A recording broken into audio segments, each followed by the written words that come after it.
Dear students, तो जैसा कि प्रीवियस लेक्चर में हमने डाइजेस्टिव सिस्टम के बारे में पढ़ा था। Digestive system is consist of alimentary canal और डाइजेस्टिव ग्लैंड्स। हमने डाइजेस्टिव ग्लैंड्स के बारे में पढ़ा था। 3 नंबर होते हैं, लीवर, पैनक्रियाज और सैलिवरी ग्लैंड्स। तो आज वाले लेक्चर में हम डिस्कस करेंगे डाइजेशन के बारे में, कंप्लीट डाइजेशन के बारे में, कि जो हमारे एलिमेंट्री कैनाल्स के जितने भी पार्ट हैं, oral cavity, oesophagus, stomach, small intestine, इन पार्ट्स में फूड का डाइजेशन किस तरह से होता है। तो हम स्टार्ट करेंगे डाइजेशन। और डाइजेशन हम कहां से स्टार्ट करेंगे?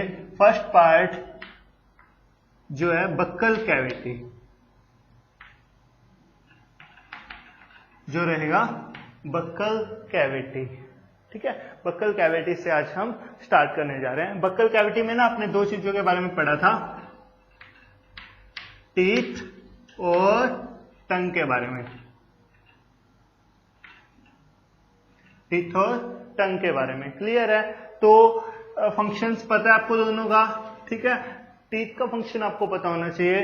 टीथ हमारे टोटल कितने होते हैं अडल्ट्स में? 32 होते हैं। फॉर्मूला क्या था?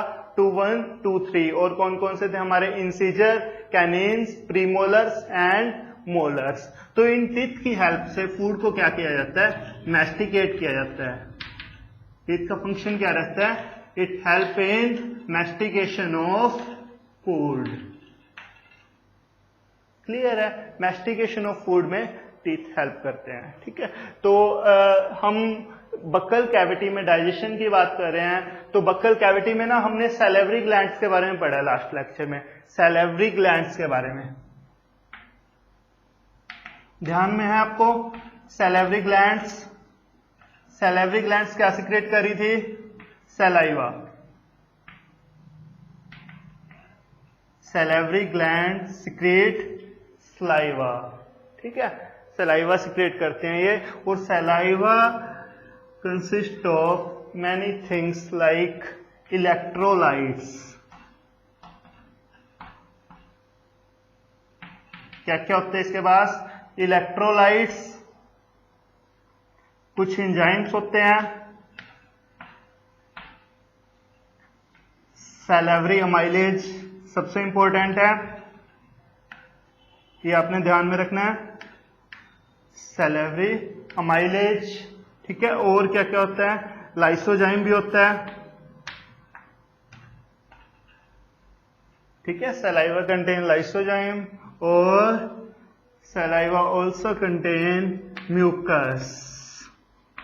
म्यूकस ये आपने ध्यान में रखना है। इलेक्ट्रोलाइट्स का, सैलिवरी अमाइलेज का, लाइसोजाइम का और म्यूकस का, इन सभी का आपको फंक्शंस पता होना चाहिए। ठीक है, कौन कौन से हमारे सलाइवा के अंदर एंजाइम्स होते हैं, इलेक्ट्रोलाइट्स होते हैं, ये सब आपको पता होना चाहिए। तो सबसे पहले बात करें हम इलेक्ट्रोलाइट्स की। इलेक्ट्रोलाइट्स की अगर हम बात करें तो जो आपकी सैलिवरी ग्लैंड्स हैं या बक्कल कैविटी है, कौन कौन से होता है वहां पे? सोडियम, ठीक है, सोडियम, पोटाशियम, क्लोराइड आयंस और बाइकार्बोनेट आयंस। ये सब आपको किसकी तरह बिहेव करते हैं? एज इलेक्ट्रोलाइट्स की तरह बिहेव। और किसमें होते हैं? ये सलाइवा प्रोड्यूस करता है कुछ इलेक्ट्रोलाइट्स। वो कौन कौन से आपके? सोडियम, पोटाशियम, क्लोराइड आयंस और बाइकार्बोनेट आयंस। क्लियर है ये? उसके बाद अगर हम बात करें एंजाइम्स की, तो सबसे इंपॉर्टेंट एंजाइम्स है वो है salivary amylase.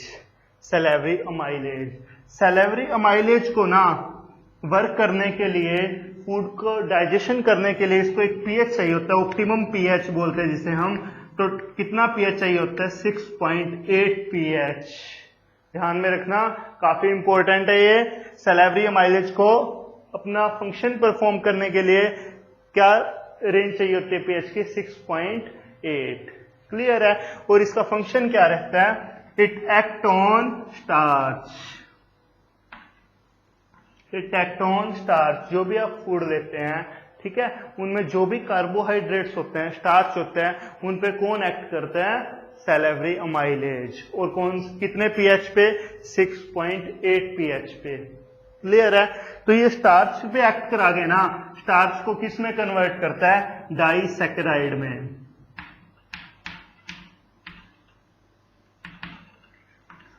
It act on starch and it convert into disaccharide. ठीक है, जो सैलिवरी अमाइलेज है आपका वो स्टार्च को किस में कन्वर्ट कर देता है, डाइसैकेराइड में। क्लियर है। और ये चीज ध्यान में रखना आप, स्टार्च क्या है, कार्बोहाइड्रेट्स। तो कार्बोहाइड्रेट्स का डाइजेशन ना कहाँ पे स्टार्ट हो जाता है, ओरल कैविटी या फिर माउथ में। और टोटल कितने परसेंट स्टार्च है वो डाइजेस्टेड हो जाता है, कितने परसेंट कार्बोहाइड्रेट है वो डाइजेस्टेड हो जाता है, 30%। मतलब कि जो 30% डाइजेशन है वो कहाँ पे कंप्लीट हो चुका, आपके माउथ पार्ट में कंप्लीट हो चुका है। और जो 70% है वो आगे होगा, जो स्टमक है, स्मॉल इंटेस्टाइन है, वहां पे कंप्लीट होता है। क्लियर है ये। ठीक है, सैलिवरी अमाइलेज का फंक्शन पता लग गया, किस पे एक्ट करता है ये, स्टार्च पे, और उसको किस में कन्वर्ट करता है, डाइसैकेराइड में। डाई मीन्स होता है 2। ठीक है, और जो स्टार्च है वो आपका क्या है, पॉलीसैकेराइड, काफी बड़ी यूनिट है। ठीक है, तो उसको क्या है, एक छोटी यूनिट में वो ब्रेक कर देता है डाइसैकेराइड में। हो जाएगा ये। उसके बाद हम बात करें लाइसोजाइम की। Lysozyme, as the name indicate, lyse, it lyse the cell wall of bacteria. It lies the cell wall of bacteria. जो भी बैक्टीरिया हमारे फूड के साथ एंटर करते हैं उनकी ये सेल वॉल को क्या करते हैं, ब्रेक कर देते हैं, जिसकी वजह से बैक्टीरिया की क्या हो जाती है, डेथ। क्लियर है ये सब। लाइसोजाइम का फंक्शन पता लग गया आपको।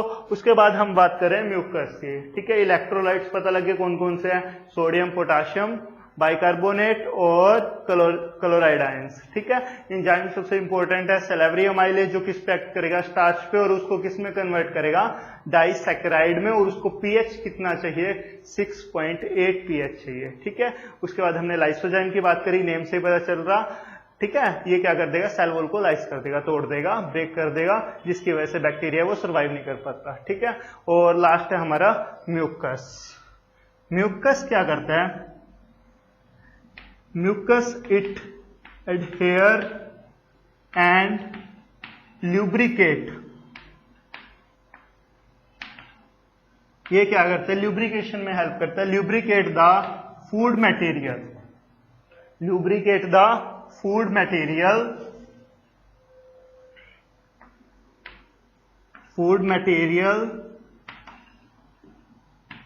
and convert into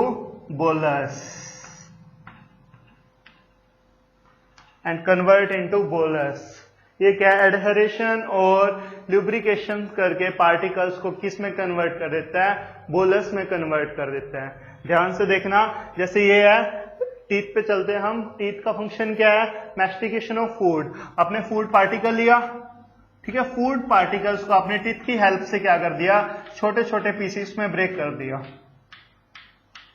ठीक है, जैसे ये पीसेस ब्रेक होते हैं उसके बाद क्या है, हमारी जो ओरल कैविटी में सैलिवरी ग्लैंड्स है वो क्या सिक्रेट करेगी, सैलाइवा सिक्रेट करेगी। और जो सैलाइवा है, सैलाइवा कंटेन म्यूकस। ठीक है, और ये म्यूकस है वो इन पार्टिकल्स के साथ क्या है, मिक्स होता है। ठीक है, और इनको आपस में क्या कर देता है, एक काफी बड़ा साइज का पार्टिकल बना लेता है, बिल्कुल ही ल्यूब्रिकेटेड, चिकना सा। ठीक है, जिसे हम क्या बोलते हैं, बोलस। बोलस हो जाएगा यहां तक। ठीक है, बोलस का पता लग गया आपको। ठीक है, राउंडेड शेप का होता है और छोटे छोटे पार्टिकल्स हैं, जब वो म्यूकस के साथ मिक्स होते हैं तो एक राउंडेड शेप का स्ट्रक्चर बनता है, जिसे हम क्या बोलते हैं, बोलस। ठीक है, अब ये बोलस है, इसकी फॉर्मेशन कहां पे हुई है, बक्कल कैविटी में। ये कहां पे ट्रांसफर कर दिया जाता है, ईसोफेगस में। ईसोफेगस के अंदर बोलस है वो ट्रांसफर कर दिया जाता है। क्लियर है। उसके बाद बोलस कहां से, बक्कल कैविटी से पहले कहां पे ट्रांसफर होगा, फेरिंग्स में। फेरिंग्स में ट्रांसफर होगा, और फेरिंग्स से कहां पे जाएगा, ईसोफेगस में। कौन सी प्रोसेस के द्वारा, सैलोइंग प्रोसेस के द्वारा। सैलोइंग भी बोल सकते हो, और या फिर डेग्लूटेशन।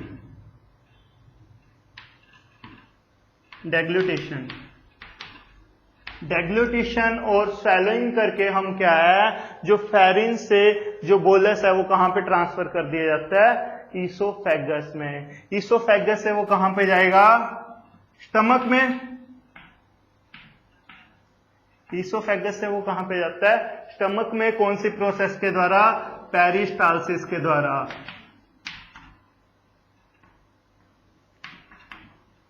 पेरिस्टालसिस प्रोसेस के द्वारा वो कहां पे ट्रांसफर कर दिया जाता है, स्टमक में। पेरिस्टालसिस क्या होती है, कॉन्ट्रैक्टाइल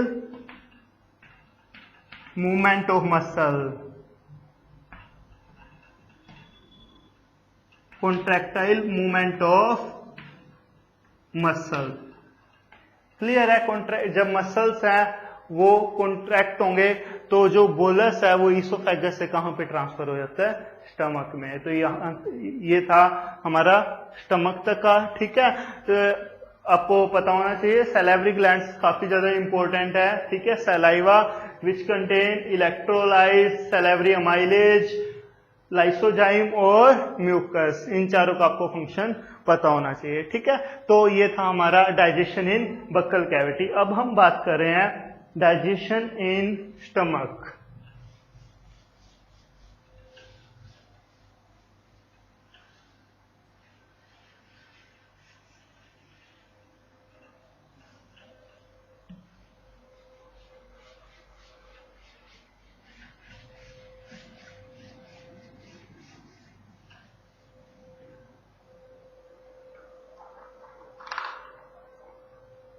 बात करें हम डाइजेशन इन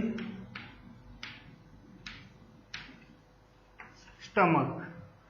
स्टमक में की अगर बात की जाए, स्टमक में डाइजेशन कैसे होता है, तो आपको ध्यान में रखना है, जो स्टमक की जो ग्लैंड्स होती है ना, उन्हें हम बोलते हैं गैस्ट्रिक ग्लैंड्स। क्या कहा जाता है, gastric glands. Gastric glands contain 3 different type of cells, ठीक है। It have 3 type of cells। कौन कौन से सेल्स होते हैं, ध्यान में रखना। Mucus neck cell, first one is the mucus neck cell, हो जाएगा। Second one is the peptic cell. Peptic cells is also known as chief cell. Peptic cell और चीफ सेल, और जो लास्ट वन है आपके वो है पेराइटल। पेराइटल सेल्स या फिर ऑक्जेंटिक सेल्स भी बोलते हैं इन्हें, ऑक्जेंटिक सेल्स।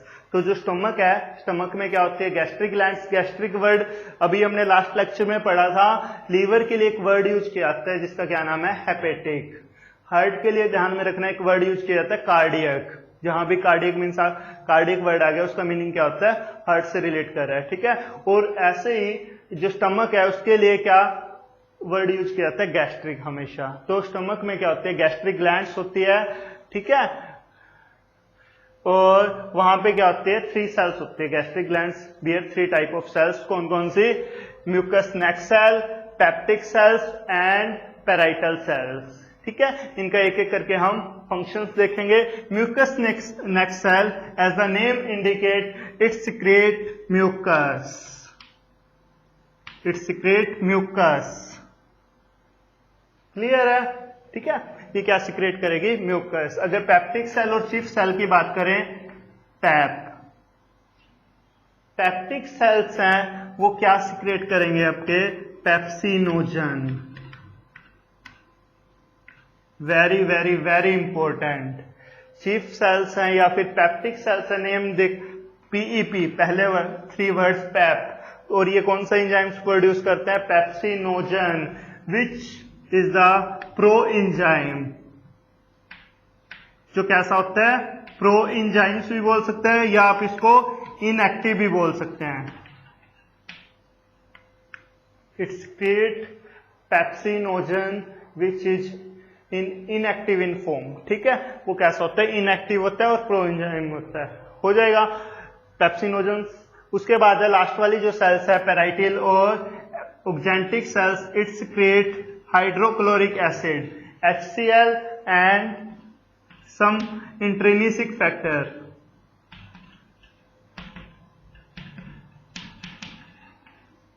और ये क्या सिक्रेट करते हैं? इंट्रिंसिक फैक्टर सिक्रेट करते हैं। ध्यान में रखना, जो पैराइटल सेल्स हैं वो हाइड्रोक्लोरिक सेल और हाइड्रोक्लोरिक एसिड और उसके साथ में क्या सिक्रेट करते हैं? Intrinsic factor. Mucus next cell का पता लग गया, क्या सिक्रेट करेगा? म्यूकस। ठीक है, उसके बाद कौन सी सेल थी? पेप्टिक सेल्स पेप्सिनोजन सिक्रेट करेगा, जो क्या है? इनएक्टिव फॉर्म में होता है अभी। ठीक है, और जो ऑक्जेंटिक सेल्स है वो हाइड्रोक्लोरिक एसिड सिक्रेट करेंगे और साथ में कुछ इंट्रिंसिक फैक्टर सिक्रेट करते हैं। ये इंट्रिंसिक फैक्टर का फंक्शन ध्यान में रखना, it help in absorption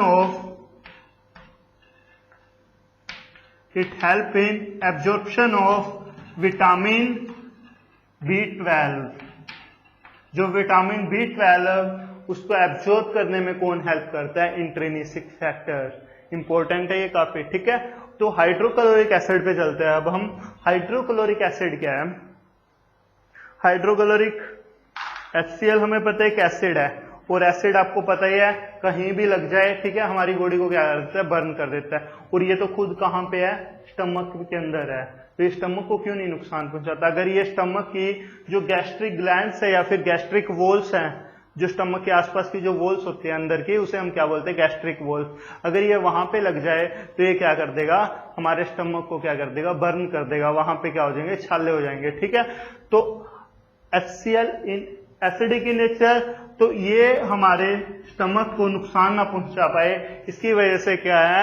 mucus next cell होती है हमारे स्टमक के अंदर, जो क्या सिक्रेट करती है? म्यूकस। और म्यूकस का फंक्शन क्या है? It protect the inner lining of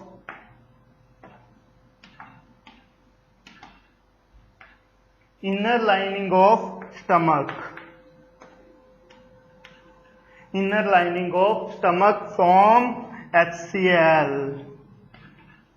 ध्यान में रखना, ये HCl से क्या करता है? ये हमारे जो स्टमक की वॉल्स है उनको क्या है? इनर लाइनिंग है जो उसको प्रोटेक्ट करता है। ठीक है, हाइड्रोक्लोरिक एसिड से। पता लग गया इनका हाइड्रोक्लोरिक एसिड का क्या फंक्शन है, ये चीज ध्यान में रखना। अभी तक क्या था? जो पेप्टिक सेल्स है वो कौन सा एंजाइम प्रोड्यूस कर रही है? प्रो एंजाइम प्रोड्यूस करते हैं, जिसका नाम क्या है? पेप्सिनोजन, जो इनएक्टिव फॉर्म में है। जैसे ही HCl, जैसे ही पेप्सिनोजन है वो किसके कॉन्टेक्ट में आता है? HCl के कॉन्टेक्ट में आता है, तो ये एक्टिव फॉर्म में कन्वर्ट हो जाता है, जिसे हम क्या बोलते हैं? Pepsin. Pepsinogen is convert into pepsin after the attack by HCl। जैसे ही HCl के कॉन्टेक्ट में आता है तो जो आपका प्रो एंजाइम है वो एक फंक्शनल एंजाइम में कन्वर्ट हो जाता है, जिसे हम क्या बोलते हैं? पेप्सिन। ठीक है, एक बार हम बक्कल कैविटी पे चलते हैं। बक्कल कैविटी में डाइजेशन स्टार्ट हो चुका था, और किसका डाइजेशन स्टार्ट हुआ था? ध्यान में रखना, कार्बोहाइड्रेट्स का। कार्बोहाइड्रेट में क्या था? स्टार्च। स्टार्च किस में कन्वर्ट हुआ था? डाइसैक्राइड में। और कितना कन्वर्ट हुआ था? 30% डाइजेशन कंप्लीट हो चुका था, 70% अभी रहता है। ठीक है, तो अब क्या है? स्टमक पे आ गया, स्टमक में पेप्सिनोजन था, HCl की हेल्प से वो किस में कन्वर्ट हुआ? पेप्सिन में। अब ये जो पेप्सिन है, पेप्सिन किस पे अटैक करता है? प्रोटीन्स पे। प्रोटीन्स को डाइजेशन करने में कौन हेल्प करता है? पेप्सिन। ध्यान में रखना, प्रोटीन्स का डाइजेशन क्वेश्चन आता है। प्रोटीन्स का डाइजेशन कहां पे स्टार्ट होता है? स्टमक में। कार्बोहाइड्रेट का डाइजेशन कहां पे स्टार्ट होता है? माउथ में। ठीक है, तो ये जो प्रोटीन्स है, ठीक है, जैसे इन पे पेप्सिन एक्ट करेगा तो ये प्रोटीन्स को किस में कन्वर्ट कर देगा? प्रोटीएजिज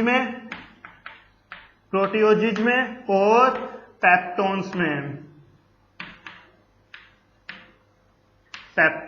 में। और ठीक है, और पेप्सिन्स को प्रोटीन्स पे एक्ट करने के लिए कैसा पीएच चाहिए होता है? एसिडिक पीएच चाहिए होता है। वो एसिडिक पीएच इसको कौन देता है? Hydrochloric acid. और कितना पीएच? इसकी ऑप्टिमम रेंज कितनी होती है? 1.8 पीएच। ध्यान में रखना है, 1.8 पीएच। तो ये था डाइजेशन इन स्टमक। ठीक है, तीनों सेल्स का आपको ध्यान में रखना है, mucus next cell, peptic cell और पेप्टिक सेल और ऑक्जेंटिक सेल्स। ठीक है, पेप्टिक सेल सबसे इंपॉर्टेंट है। पेप्टिक सेल्स जो पेप्सिनोजन सिक्रेट करेगी, after HCl it is converted into pepsin, और पेप्सिन किस पे अटैक करेगा? प्रोटीन्स। प्रोटीन का डाइजेशन ध्यान में रखना स्टमक में स्टार्ट हो रहा है, और कार्बोहाइड्रेट का जो डाइजेशन है वो कहां पे स्टार्ट होता है? माउथ में। ठीक है, ओरल कैविटी में। अब इसके अलावा ना स्टमक में कुछ और इंपॉर्टेंट बातें जो आपको ध्यान में रखनी है, वो बता। देखो, स्टमक की बात चल रही है, तो स्टमक के अंदर जो भी हम फूड खाते हैं वो कितने घंटे तक स्टोर रहता है? 4 to 5 आवर्स के लिए। 4 से 5 घंटों तक हमारा जो स्टमक है वो क्या है? फूड को स्टोर करके रखता है। ठीक है, और क्या ध्यान में रखना है आपने? Rennin. Rennin is the protein digesting enzymes.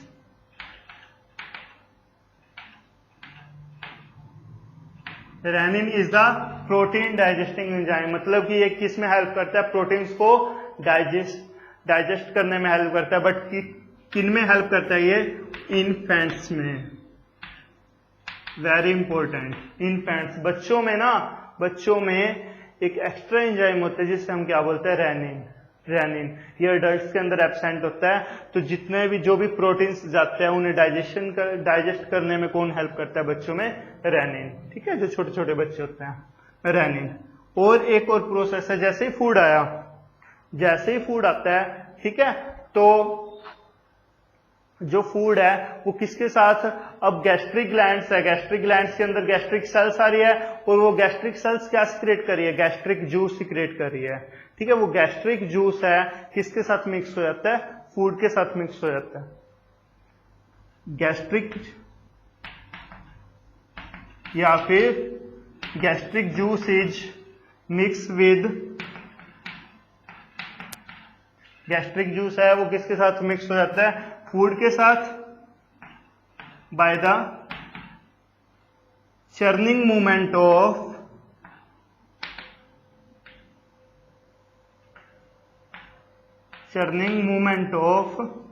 Stomach या फिर स्टमक मसल। ठीक है, स्टमक की चर्निंग मूवमेंट की वजह से जो फूड है वो किसके साथ मिक्स हो जाता है? गैस्ट्रिक जूस के साथ। ये जितने भी है, हाइड्रोक्लोरिक एसिड है, म्यूकस है और पेप्सिनोजन, इनके साथ मिक्स हो जाता है, और इस प्रोसेस को हम क्या बोलते हैं? काइम। एक नंबर में काफी इंपॉर्टेंट टर्म है काइम। काइम क्या होता है? जब जो भी फूड है वो जब किसके साथ मिक्स हो जाता है? गैस्ट्रिक जूसेस के साथ, तो उसके लिए एक टर्म यूज की जाती है काइम। ठीक है, तो ये था हमारा कंप्लीट बक्कल कैविटी और स्टमक के डाइजेशन के बारे में। नेक्स्ट लेक्चर में हम बात करेंगे digestion in small intestine. Thank you student.